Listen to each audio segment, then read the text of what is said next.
our hearts to focus on his goodness. This will give us the courage needed in the future to depend on his faithfulness.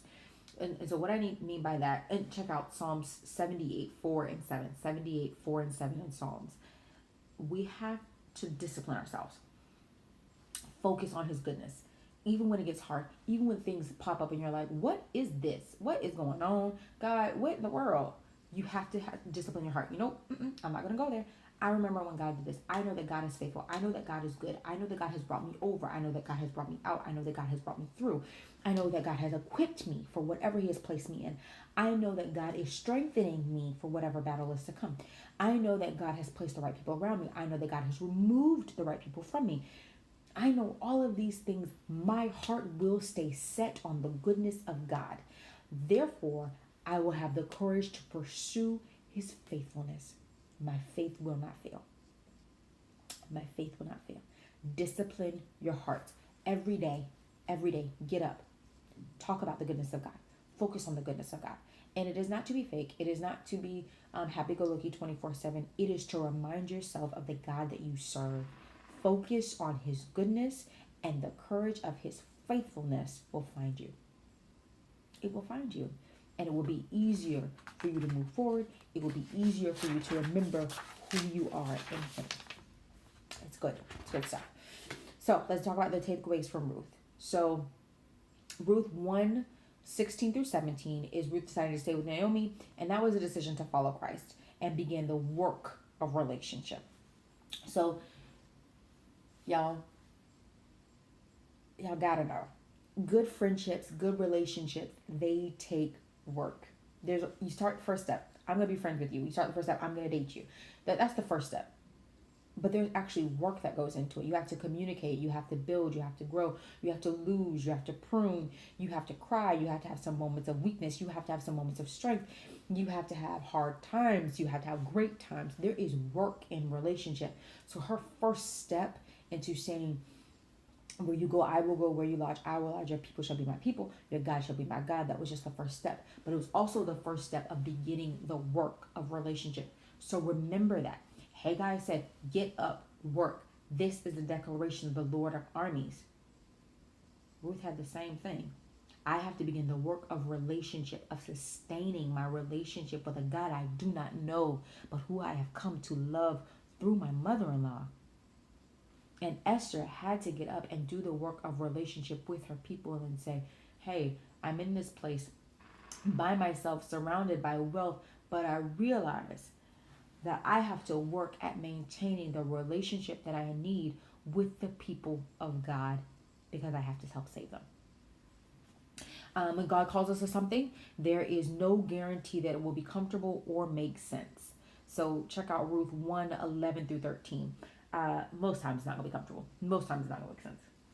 I can tell you that right now. It's just going to be regular. You're going to be like, what is this?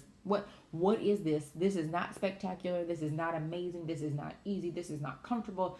I don't know what I'm doing, God. Okay. It doesn't matter. None of that matters. If it made sense all the time, we would be God. And we're not. So we have to let that go. We have to step out on faith, and we have to say, no matter what it feels like, no matter what it looks like, we're going to trust you. We're going to trust the outcome. And we're just going to go with it. We are going to push through and make it happen. That's what's going to happen.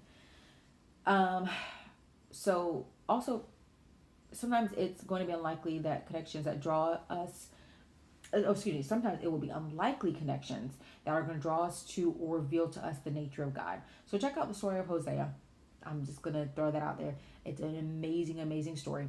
Check it out. I did a Bible study on it a couple months ago.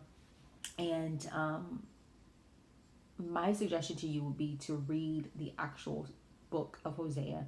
Check it out. Do your research. And it'll show you, and it'll highlight how some unlikely connections are going to draw you to or reveal the nature of God. So Ruth 1 and 16, Ruth 2, 10 and 12, verses 10 and 12. Boaz was God's provision for Ruth, just as Jesus is God's provision for us. We talked about that already. He was the redeemer. Boaz was Ruth and Naomi's redeemer, and they therefore helped bring forth the redeemer for mankind through Christ. It's amazing. Super, super amazing. And God is intentional, guys. So let's look at Ruth 4:13 through 22, Matthew 1:2 through 6, and Romans 15 and 12. God is intentional. And that is huge. And it's really the crux of everything that we read here. In Haggai, in Ruth, in Esther, God is intentional. He provides. He gives us the strength. He gives us the bravery. He gives us the faith. All of these things, God is intentional. He has designed us for something so great and so monumental. But we have to get up. We have to do the work He has called us to. And we have to stay strong and say, God, no matter what it is, my faith will not fail. My faith will not fail, because you are omniscient. You have been a provider, God. You are everything that we need. We will not focus on our own wants, our own needs. We will focus on the call that you have placed on us. We will focus on the purpose that you have placed before us, and we will grow in our faith. That's it. That's it. I hope that you have enjoyed spending about an hour with me, well, an hour and 10 minutes with me, going over everything that I've learned in Haggai, Esther, and Ruth. It was a beautiful, beautiful study. Once again, if you haven't seen the study guides, they are on Facebook in the Bible study group. And also, if you would like for me to personally send them to you, I can do that. Just email me at petrablog16@gmail.com. And all subscribers will receive the study guides sometime this week.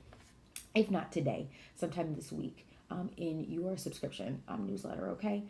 I am so thankful for you. God bless you. I hope you have a wonderful weekend. And I cannot wait to see some of you on February 10th for Woman to Woman Convos Over Brunch. Love you all. Have a wonderful Saturday.